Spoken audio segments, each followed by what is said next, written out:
بسم اللہ الرحمن الرحیم۔ سامعین کرام، بہت ضرورت ہے اتحاد بین المسلمین کی۔ چاروں طرف سے آج بھی اشکیہ کی یلغار ہے۔ ہمارے دین پر حملہ ہو رہا ہے۔ ہمارا دین صبر اور برداشت کا درس دیتا ہے۔ ہمارے دین کا پیغام برداشت ہے۔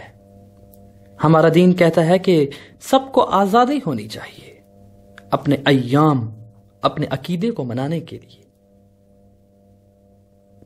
اس کا اظہار کرنے کے لیے۔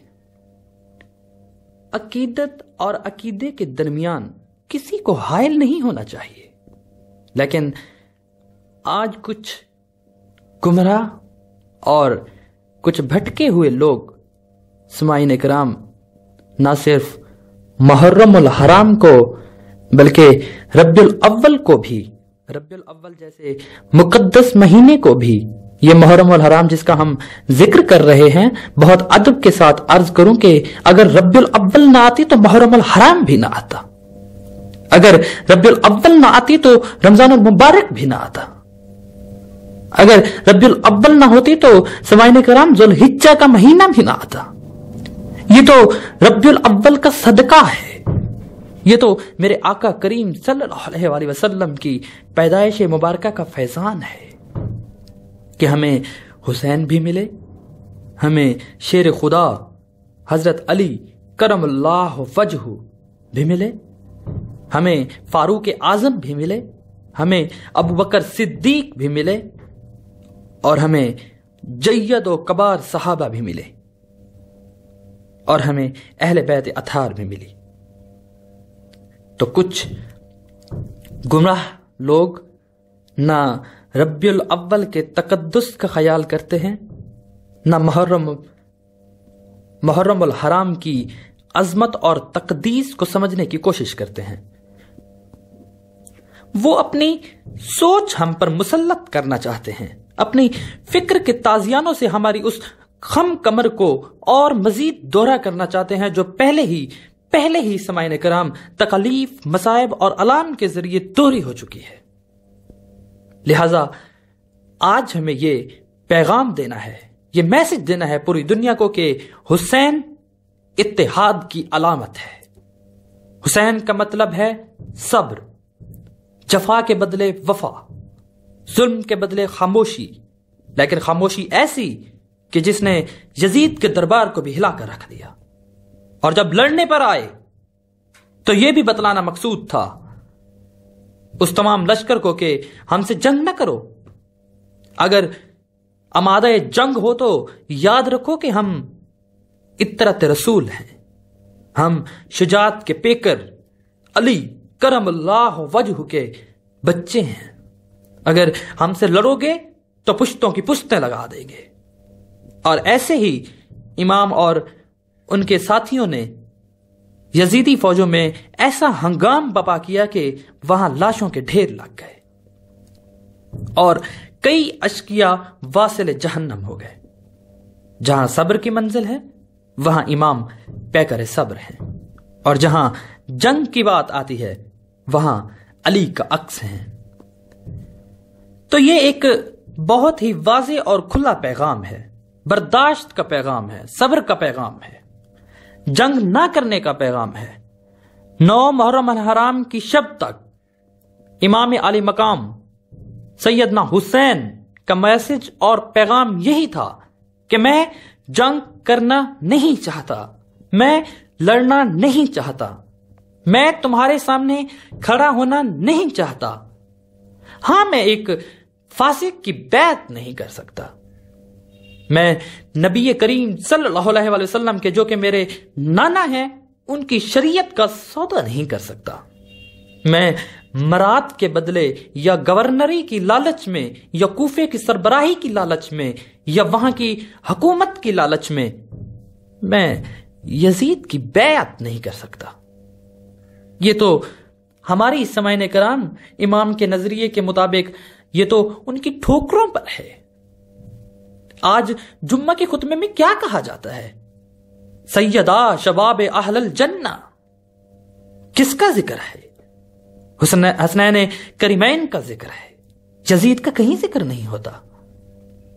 یہ جو جوانان جنت کے سردار ہوں، انہیں خلافت سے کیا سروکار، انہیں حکومت سے کیا سروکار؟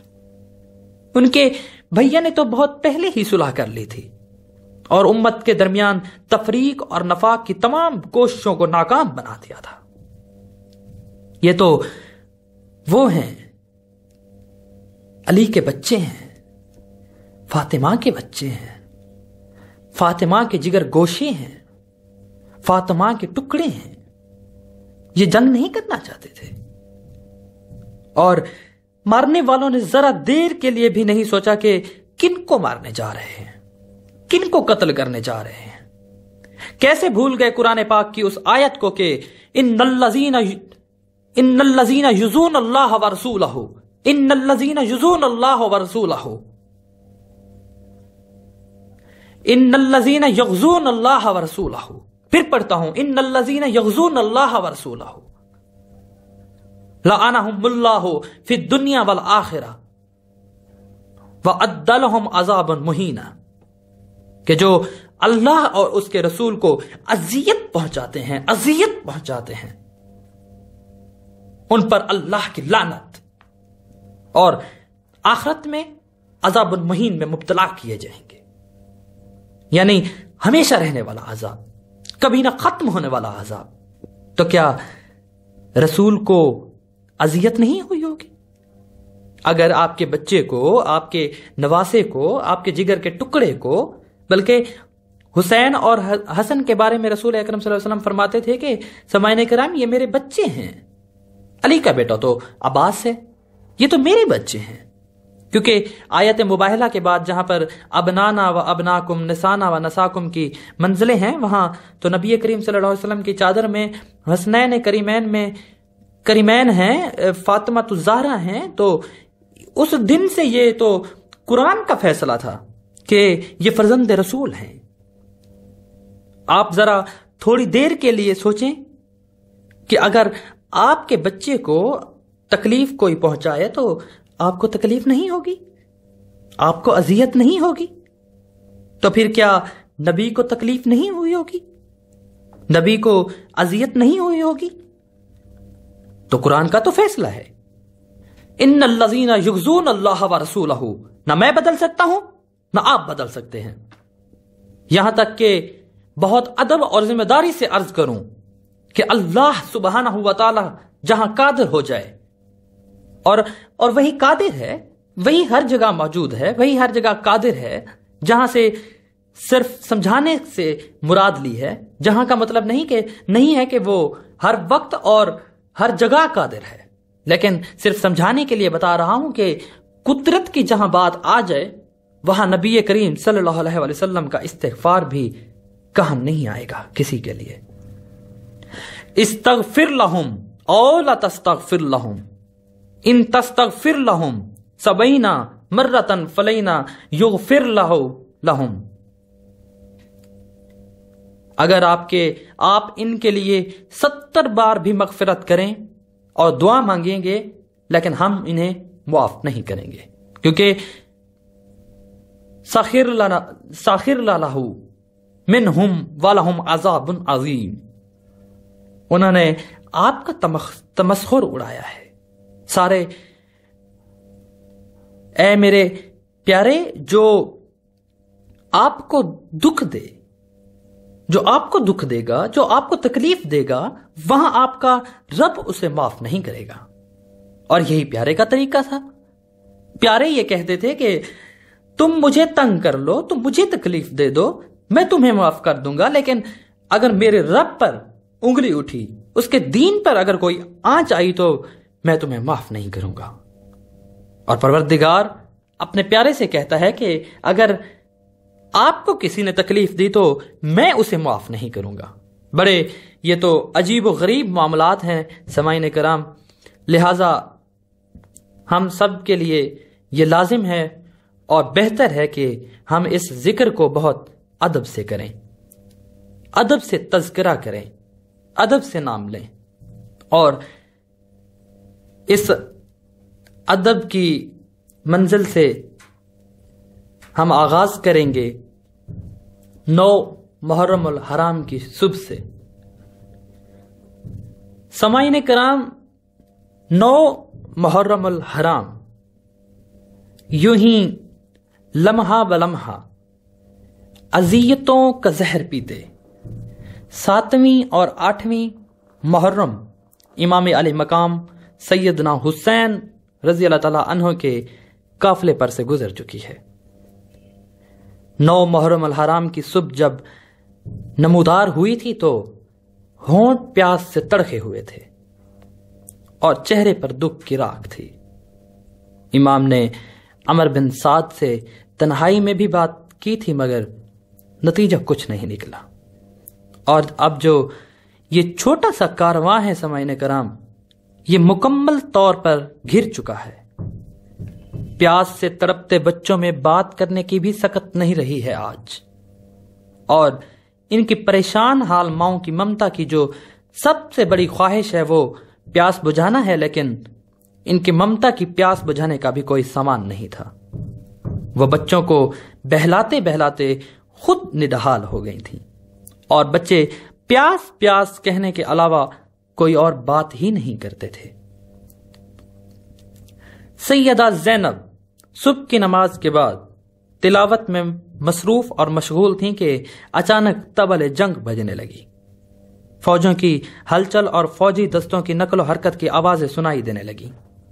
گھوڑوں کی ہنہناہٹ اور سپاہیوں کے نعروں اور ہتھیاروں کی جھنکار سے ایک ہنگامہ سا برپا ہو گیا۔ زینب رضی اللہ تعالی عنہ گھبرا کر اٹھی، دیکھا کہ بھیا حسین اپنے خیمے کے در پر تلوار کا سہارا لیے یوں خاموش بیٹھے ہیں کہ جیسے غنودگی میں ہوں۔ زینب نے آہستگی کے ساتھ اپنے بھائی کا شانہ دبایا اور اپنی پریشانی کو چھپا کر نرمی سے بولی، بھیا حسین دیکھیے تو صحیح، ذرا خبر لیجئے کہ یہ آوازیں کیسی ہیں، یہ شور و غل ہنگامہ کس لیے ہے؟ یوں لگتا ہے کہ جیسے دشمن بڑھتے چلے آ رہے ہوں۔ امام نے آنکھیں کھول دی، تلوار کی ٹیک سے سر اٹھا کر زینب کے زرد و پریشان چہرے کی طرف دیکھا اور گہرا سانس لے کر بولے، زینب مجھے ابھی ابھی خواب میں نانا، بابا، اماں اور بھیا کی زیارت ہوئی ہے۔ انہوں نے کہا ہے کہ تم جلد ہمارے پاس چلے آؤ گے۔ 9 محرم الحرام، 9 محرم الحرام سامعین کرام، سیدہ زینب کا دل یک بارگی ڈوب گیا۔ یہ خواب جس تعبیر کا پتہ دے رہا تھا، زینب اس سے آگاہ تھی، مدینے سے نکلتے ہوئے آگاہ تھی، مگر اس آگاہی کو حقائق میں بدلنے کا تصور کرنا کوئی آسان بات نہیں ہے سامعین کرام۔ زینب کا دل کٹ کٹ کر آنکھوں کے رستے بہنے لگا، جسم پر لرزہ طاری ہو گیا اور بے ساختہ کرب انگیز لہجے میں بولی کہ حسین میری ماں جائے، آپ تو بزرگوں کی یادگار ہیں، آپ تو محمد صلی اللہ علیہ وسلم کے گھرانے کے چراغ اور روشنی ہیں، چاند ہیں۔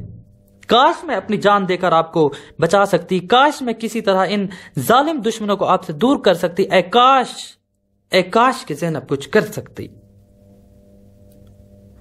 حسین نے تسلی کے لیے اپنی بہن کے سر پر ہاتھ رکھا اور ارشاد فرمایا کہ صبر کرو زینب، صبر کرو، ابھی تو امتحان کی ساری کڑی منزلیں باقی ہیں، وعدوں کے ایفا کا وقت قریب ہے، میرے بعد تمہاری آزمائش کا دور کچھ زیادہ دور نہیں ہے زینب۔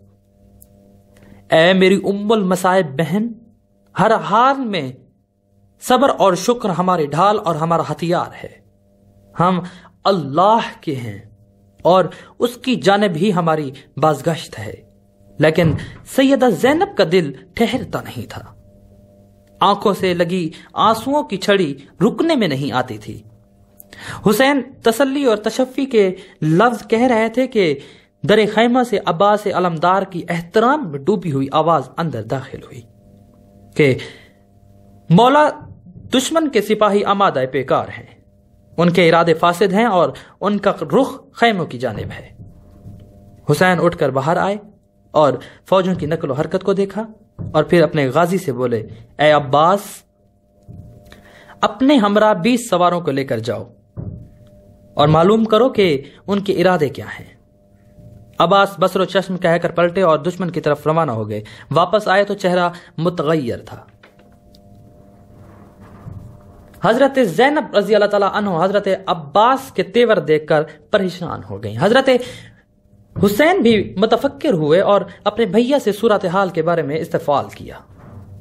عباس علمدار، علی کا بیٹا، علی کا جلال، علی کی شان، علی کی آن اور علی کا بیٹا، ہونٹ چبا کر جلال ضبط کرتے ہوئے بولے کہ اے میرے آقا، اس ملعون حاکم کوفہ ابن زیاد نے شمر ذی الجوشن کو 5000 کا لشکر دے کر نئے فرمان کے ساتھ بھیجا ہے اور اس کا خیال ہے کہ عمر بن سعد ہمارے ساتھ نرمی کا برتاؤ کر رہا ہے، اور اگر وہ اب بھی اپنی اصلاح نہیں کرتا اور اس کے فرمان پر عمل نہیں کرتا تو شمر ذی الجوشن اسے معزول کر کے سپہ سالاری خود سنبھال لے گا۔ یہ 3 بجے کا وقت تھا۔ امام نے پوچھا کہ وہ فرمان کیسا ہے؟ زینب نے مضطرب لہجے میں بےتابی سے پوچھا، آپ بتائیے بھیا کہ وہ فرمان کیسا ہے؟ علمدار کا چہرہ سرخ ہو گیا۔ انہوں نے کچھ کہنے کا ارادہ کیا لیکن پھر یوں رک گئے کہ جیسے ان لفظوں کی ادائیگی بہت مشکل ہو۔ انہوں نے اس طرح سے سر کو جھٹکا، ایک مرتبہ کچھ بولنا چاہا مگر پھر بول نہ سکے اور ان کے اندر کی اذیت اور کرب ان کے چاند جیسے چہرے پر لکھا جا رہا تھا۔ حسین رضی اللہ تعالیٰ عنہ نے تسلی کے لیے ان کی پشت تھپ تھپائی اور محبت سے کہا، بھیا یہ بتلاؤ کہ اس نے کیا فرمان بھیجا ہے؟ یاد رکھیے گا سامعین کرام، 9 محرم الحرام اور 3 بجے کا وقت۔ عباس علمدار جیسے جری اور بہادر سپاہی صبر کا ایک بڑا صد تلخ گھونٹ پینے کے بعد بولے کہ اس کی ماں اس کے ماتم میں بیٹھے، اور اس نے لکھا ہے کہ اگر حسین یزید کی بیعت سے انحراف کرتے ہیں تو ان کو قتل کر دو، ان کے اعضاء اور جواہر قطع کر دو، ان کے سینے اور پشت پر گھوڑے دوڑاؤ، اور اگر تم یہ نہیں کر سکتے تو فوراً سپہ سالاری شمر ذی الجوشن کے حوالے کر دو اور خود کو معزول سمجھو۔ اس لیے عمر بن سعد اپنی سپہ سالاری بچانے کے لیے فوراً حملہ کرنے کے لیے اے علی مقام تیار ہو گیا ہے۔ لیکن عباس کی آنکھوں میں لہو اتر آیا، اور اگر اللہ نے چاہا تو ان کی نہ سرداری رہے گی اور نہ یزید کا تخت و تاج۔ بس آپ ایک بار اپنے اس غلام کو اجازت دیجئے۔ عباس نے جھک کر امام حسین کے پاؤں چھوئے۔ سیدہ زینب کو اپنی سماعت پر اعتبار نہیں آیا۔ وہ شدید صدمے سے وہیں خاک پر ڈھہ سے گئیں۔ آنکھوں کے سامنے اندھیرا سا چھا گیا۔ کچھ سمجھ میں نہیں آ رہا تھا کہ نانا کی امت ان کے عزیز ترین نواسے سے کون سا بدلہ لے رہی ہے۔ حسین نے غصے میں پیچ و تاب کھاتے عباس کا بازو تھاما اور ملائم لہجے میں بولے، میرے شیر، میرے غازی، میرے بھائی، بے شک تم جو کچھ کہہ رہے ہو تم اسے حقیقت میں بدلنے کی صلاحیت رکھتے ہو۔ حیدر کے بیٹے ہو، حسن کے بھائی ہو، شہادت تم پر ناز کرتی ہے، لیکن بھائی ابھی صبر اور حوصلے کو فتح کرو، اپنے غیظ و غضب کو شکست دو۔ جانے برادر، ابھی عمر بن سعد کے پاس جاؤ اور اسے کہو کہ وہ ابھی حملہ کرنے میں جلدی نہ کرے، ہمیں ایک شب کی مہلت دے تاکہ آج رات ہم عبادت الہی، دعا اور استغفار میں بسر کریں۔ بے شک اللہ ہی اس سے واقف ہے کہ میں اس کی عبادت، تلاوت قرآن، دعائے استغفار سے کتنی محبت رکھتا ہوں۔ سامعین کرام، حضرت عباس چند لمحے حسرت سے حسین کا خوبصورت چہرہ دیکھتے رہے۔ وہ چہرہ یاد دلا دوں سامعین کرام، وہ چہرہ جسے نبی کریم صلی اللہ علیہ وآلہ وسلم چوما کرتے تھے، وہ زبان جس کی پہلی غذا نبی کریم صلی اللہ علیہ وآلہ وسلم کی زبان تھی۔ حسین رضی اللہ تعالیٰ عنہ نے سب سے پہلے آقا کریم صلی اللہ علیہ وسلم کا لعاب دہن چوسا، وہ چہرہ جسے فاطمہ الزہرا ابیہا و علیہا فضل الصلاۃ والسلام تکا کرتی تھی، اور پھر گہرا سانس لے کر سر جھکایا اور احترام سے خم ہوئے اور الٹے قدموں خیمے سے باہر نکل گئے۔ داستان بہت